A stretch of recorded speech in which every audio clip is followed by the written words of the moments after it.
Бүтін Қырғызстан Мадумаров. Урматтуу кесиптештер, баарыңыздар татыктуусуздар, маселе жок.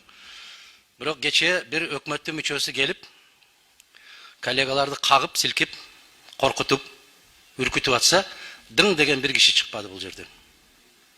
Ошондо мен силерге каалоо эле айтып коеюн, азыр добушту аласыңар, отурасыңар.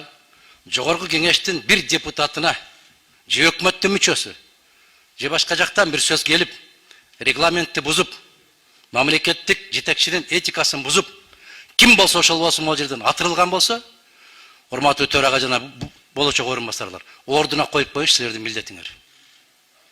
Мына төртөөңөрдөн тең бир сөз уккан жокпуз ошондо. Мына Кадырбековке эмне деп асылып атат, башка коллегаларга эмне деп кыйкырып атат. Ушундай нерсени, ушул практиканы жолдош төрага токтотуш керек. Могу жерде азыр айтып атасыңар, элдин элегинен өтүп келген деп. Буйрук менен отурган жигиттер келип алып элдин элегинен өткөн жигиттердин, кыздардын намысына шек келтирбеш керек.